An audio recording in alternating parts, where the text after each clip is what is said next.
You go, Larry. You see what happens? You see what happens, Larry? The sound of your piss hitting the urinal? It sounds feminine. What a story, Mark. What if, and believe me, this is so hypothetical. Hello guys, it's been another great year for film and cinema. What better time to look into that than just before New Year's? So as usual with every single year, there's always great films that have been released. It's so hard to put it into just a top 10 list. So, and I've kind of tried to round it up as best as I can of the ones that I enjoyed the most, the ones that I'm going to probably watch again and again. However, that being said, before we go into the top 10 list, I just want to do a quick mention to some films that were really great this year still. We had Thor Ragnarok, which was a lot of fun, really directed by Taika Waititi, and it definitely has a lot of Flight of the Conchords kind of sense of humour, and that you can see the director's got his stamp on the film despite it being a big Marvel production, which is quite impressive. It's really worth seeing just because it's got a nice sense of humour, and from the very first scene you can tell it's going to be really worth watching. Pirates of the Caribbean, Salazar's Revenge, possibly the final chapter in the Pirates of the Caribbean franchise. I really loved this one when I first saw it, and I think Javier Bardem as Captain Salazar in it is really chillingly creepy in it, and very just a really great villain. And Johnny Depp's back doing what he does best as Captain Jack Sparrow, and it was really nice to see all the old crew back in it again, like Gibbs, and even a surprise cameo from a certain couple of people from the original trilogy, and Jeffrey Rush as Barbossa is just fantastic in it. On Stranger Tides is fine, but I think it definitely felt like the original trilogy, which is what I liked so much about this one. Fast and Furious 8, or The Fate of the Furious. I was quite surprised by how much I enjoyed this one, because I'm not really a Fast and Furious fan, but this one, it seemed like they focused more on the comedy of the film. It was a really funny, particularly for the banter that goes on between Jason Statham and Dwayne Johnson. Home Again, which was, again, another surprising one. That was very, very sweet sort of film. You might need to give it half an hour to sort of really get into the film, but ultimately you do get into it, and you end up smiling throughout most of the film. It's a really, really nice one. The Disaster Artist, which came out sort of in the later stage of the year, directed by James Franco and also starring James Franco in the role of Tommy. Well, it's a funny film, it's a very dramatic film as well, but for anybody who loves The Room, it's definitely a must-see. Jim and Andy. This was the last film I saw this year, actually, and it kind of crept in there, and it's a really quite fascinating film, and it's a really incredible behind-the-scenes look. It almost got into my top 10, actually. Wouldn't necessarily watch it again. It's quite an intense, draining sort of film, actually, because it is you're watching someone go through all this, and it's really an incredible film, but I'd recommend watching it. You can catch it on Netflix now. La La Land, which of course was the big awards contender of the year.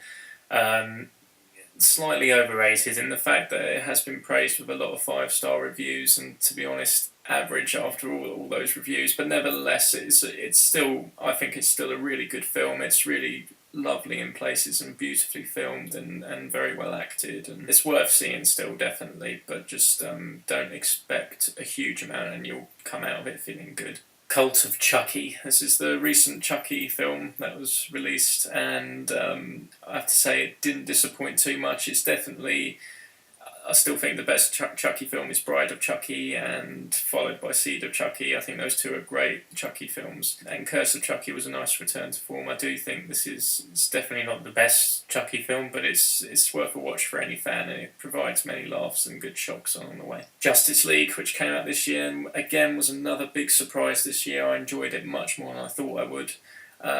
Really worth a watch. It looks like they're going to go in some interesting places with this. Which, of course, leads me on to Wonder Woman, her own film this year, which was an amazing film and a very, very top contender to be in my top 10 films of the year. It's a really beautiful film and beautifully made, very colourful. The performances are great. Gal Gadot as Diane is absolutely amazing in the film. Really wonderfully directed as well, and just a really great superhero film.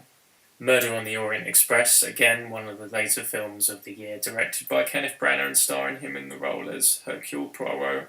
It's got an all-star cast: Michelle Pfeiffer, Daisy Ridley, Willem Dafoe, Johnny Depp, Judi Dench, Olivia Colman, just to name a few.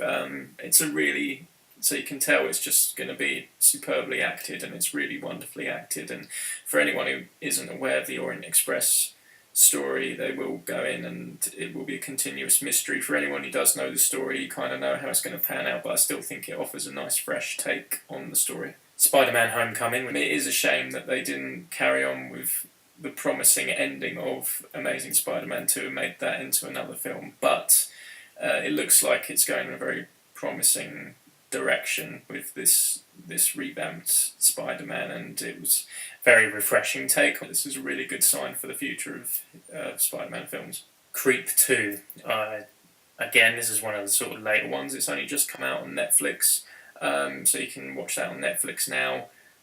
Watch the first one first. Definitely don't go into it without having seen the original Creep, and don't get it confused with the film by Christopher Smith, which is set in the London Underground, which is also a great film, but this is a different Creep from Mark Duplass and Patrick Bryce. Really worth seeing. It's quite an interesting take on, and it's not quite as you expect it to be. It's worth seeing without giving too much away. And of course we had Star Wars Episode 8, The Last Jedi. Of course this has got so many different opinions. I thought it was a really decent film. I thought I do have my opinion about it, which you can check out further on my film review if you want to, which is also on the channel. But I think, yeah, it's definitely worth a mention just for it being such a big film released this year, and also having just some really exciting moments in the film as well. Still films that I've heard that are great that I haven't seen: Baby Driver, John Wick Chapter 2, Paddington 2, Valerian, Colossal, Their Finest, Hacksaw Ridge. All of these films I've heard are really great, and I haven't actually seen any of them, so it could very well be that those films will turn up in my top 10 list anyway. But nevertheless, we're going to do it from the ones I've seen up to this point. So these are the films that at this current moment in time I've really enjoyed this year and that I love the most. Like I said, it's been really hard to choose just 10 because there's been so many good ones, but I think this is probably how it's going to go. At number 10 we had Split. So this is the newest film by M. Night Shyamalan, and it was really a bit of a knockout how good it was, actually. I really enjoyed it. I only kind of saw it recently. I didn't see it when it first came out in cinemas, but I've seen it since it's been on television. And I was really quite taken by how well done it was, and I think for some audiences it might take... You've got to kind of go along with the film. There's supernatural quality to the film that you may or may not buy into necessarily, but if you go along with it, you do get the most enjoyment out of the film. I think James McAvoy in it is absolutely stunning. His character is really intense in the film, and the psychological aspect of the film really relies on his performance, and really his performance along with Anya Taylor-Joy those performances really stand out in the film and kind of lift the film up, I think. And a lot of people have kind of overlooked Anya Taylor-Joy's performance, but I think she's really great in this film. And of course James McAvoy is a revelation, as they've been saying. He's brilliant in the film. Really worth seeing. I do think it's one of Shyamalan's best in quite some time. Not necessarily in many people's top 10 lists of the year, but I have to say I really did like this film, and I smiled almost the whole way through. So it's, fuck it, it's going in my top 10. Daddy's Home 2. It's had a lot of backlash, as it's kind of expected. I think what surprised me most about this film is that I didn't really like the original at all, but I'd have to say that this one, it really made me laugh on more than a few occasions. I've smiled almost the whole way through. I think a lot to do with the charm of the film is John Lithgow. I think his performance is great, and he's so good in the film, and him and Will Ferrell as a father-son team work really well. The same can be said for Mark Wahlberg and Mel Gibson. They just work really well as a father-son team, and I think those dynamics in the cast just work really well, and it's what it is as well. You can't expect it to be a masterpiece or anything, but it is lovely, and it is a Christmas film, although it's kind of it has a bit of a sickly sweet sentiment towards the end of the film, I still smiled regardless, and really I just enjoyed it thoroughly.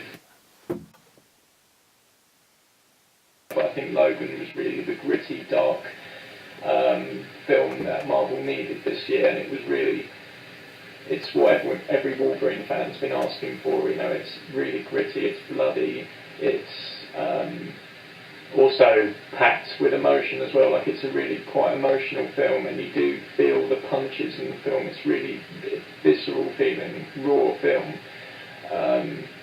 Hugh Jackman's fantastic in it, and if this is the last appearance by Wolverine we're going to see, it's a great one to go out on. Stephen Merchant is also in it, and he's fantastic in it. He acts really well. Everyone in it, to Patrick Stewart as Professor X, and the little girl, sorry, I don't know her name, but she's fantastic in it as well, and it's just a really great film, and you just think, like, you can remember certain bits from it as well, like the whole slow motion scene of Wolverine just slashing through people's heads, and it's just, it sounds strange, but it's fantastic. It's just brilliantly shot, and a great ending that's going to stay with you for a while as well. Guardians of the Galaxy Volume 2. Okay, so obviously Logan and Guardians of the Galaxy, 2 Marvel films in my top 10 of the year, which I wasn't expecting. Usually it's just one film that's beat the rest of the Marvel films, but I have to say it's a tie with Guardians of the Galaxy Volume 2 in terms of, if you want a really serious, dark and moody film, go for Logan. But I have to, and Guardians of the Galaxy Volume 2 has its emotional core as well, of course, but it's very funny. It's got a great sense of humour. Again, it's another case of, I think it's actually better than the original. I know a lot of people love the original, whereas I kind of liked it. I didn't think it was anything to write home about. Whereas this one, I genuinely got what Guardians of the Galaxy was. I kind of suddenly got like, oh, that's it. That's what people love about Guardians of the Galaxy. I kind of got it with the second instalment, whereas the first one I didn't. Visually, it's amazing from the opening, which is just one of the best things I've seen in cinema all year. And there's a great gag to do with Mary Poppins, which I'm sure you guys have seen it already, but if you haven't, it's worth watching just for that scene alone. It's really impressive film. To the bone. This one, again, kind of came out of nowhere. I watched it towards the middle of the year, and I loved every second of it. I thought it was a really great piece of filmmaking. Keanu Reeves is great in it, of course. His performance in particular, he has a lot of the dialogue he delivers is what rings true in the film, and his character's philosophy on life in general is very interesting, and it stays with you long after the film is finished.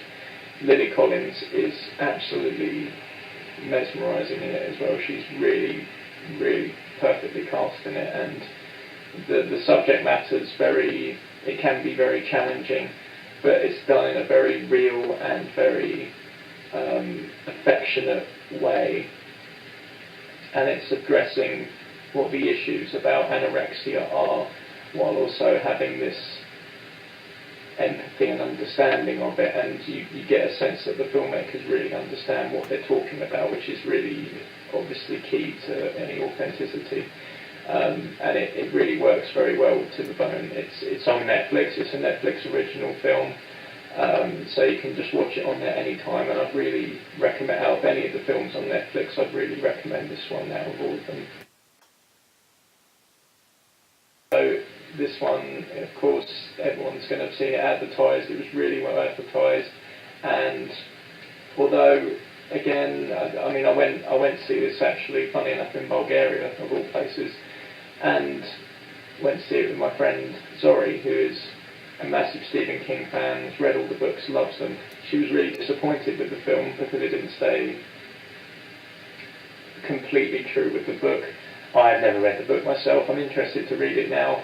As a film itself, which I just saw it as, it was really entertaining, really a lot of fun, a great fun film for horror fans. It's not necessarily the scariest film. I couldn't say I was ever truly scared throughout the film. There's some genuinely spooky and creepy vibes in the film, and Pennywise the Clown, played by Thomas Skarsgård, is brilliant, and it's really captivating sort of performance. But I think the main thing about the film is the kids, and the kids are absolutely fantastic. You genuinely get the sense they're friends, and it has this real stand by me feel about it. Of course, another Stephen King story, and that's what I loved so much about this film. I think it is that it felt very real while you were watching it. It never, you felt part of the story. You kind of just get it, and you get the childhood aspect of it, and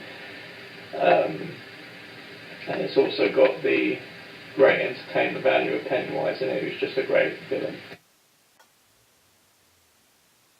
Very intense and dark film. Mother, written and directed by Darren Aronofsky. Great film crew behind it, starring Jennifer Lawrence, Javier Bardem, Michelle Pfeiffer, and Ed Harris. It's a mind-blowing film, and I specifically remember the day going to see it and just coming out of the cinema feeling a bit knocked out and not quite sure what to make of it, but just over the next few hours after I saw it, I just thought, yeah, that was brilliant, that was a great film. It's a really interesting film, and it's one of those films that you can take whichever way you want. It's a very open to interpretation film, and you kind of get as much out of it as you want. It's a very personally my own interpretation on it. I saw it as a film about, it was kind of about isolation,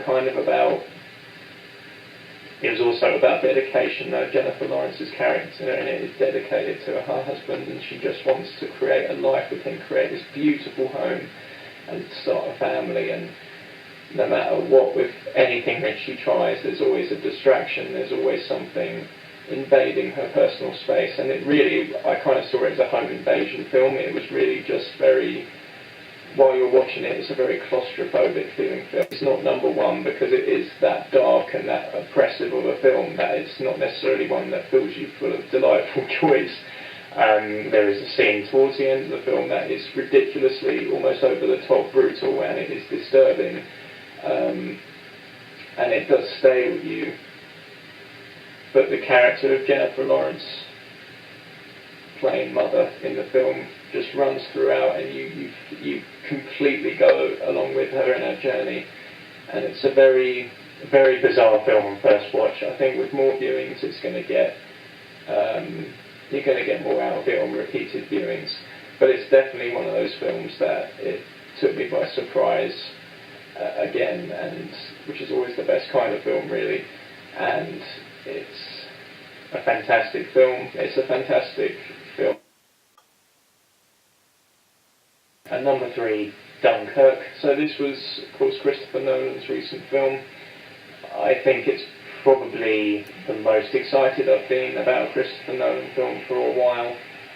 Of course, all his films are great. I think the last film that truly excited me as much as this one was The Dark Knight, when I first saw it at the cinema. I think Dunkirk is definitely one of the very best Christopher Nolan's been involved in. It's a really incredibly emotional film, and the sound design, and it just has so much to do with the film. It's unreal, and the performances, just the camera zooming in on a character's face, and you can just tell completely what they're feeling in that moment. It's beautifully made, truly incredible film. There's one scene with Kenneth Branagh's character in which the camera just zooms slowly into his face while the music and the sound design and the sounds are just really oppressive, and just from his face and just the production level in the whole film, but in that scene you just completely understand what's going on. You can feel the terror in his eyes, and it's really beautiful piece of filmmaking. And the same can be said for just Tom Hardy's expression in his eyes, just in his eyes. For the majority of the film, you just see his eyes, but you completely understand what he's thinking, and that's just fantastic. And the landscape shots and everything about it is just, every frame's like a work of art. It's just, you really get the film, you completely understand what characters are feeling without there necessarily being any dialogue. So we're at the top 2 spot now, and it's been really hard to position all of these films. The top 2 spot really Dunkirk and Mother could have been right in there because they were ones that I was really impressed with this year. But the top 2 spot has to go to films that made me feel really good and just feel great about life, which Dunkirk did. It was very inspiring, but it's a tough film to watch in places. Of course, it's quite an intense film. Same to be said with Mother. It's not necessarily a feel-good film. So I did leave the top 2 spot for films that made me feel good and have rewatched again and again. At number 2, it has to go to the Lego Batman movie. This film came out earlier this year. I went to see it on Valentine's Day. My girlfriend allowed me to go with her to see it on Valentine's Day, and she ended up enjoying it as well. And wonderful moments in it, and just everything from the voice acting to the animation that's just beautifully done as ever in a Lego film, and it just works on all counts. It's fun, it's really quotable, and it'll just leave you with a permanent smile on your face. So here we go, the number 1 spot. And again, this was an unexpected one because I didn't think it was necessarily going to work as a live action film recreated from a Disney classic, but it has worked absolutely. Beauty and the Beast. So this film is wonderful, and on every level I think it really does work. Emma Watson is fantastic as Belle. The songs in it, I've genuinely had goosebumps and my hair stood on edge at some points while watching the film. It's really full of emotion. Everyone gives it their all. We can tell it's from people who really love the original. They want to do well by the original.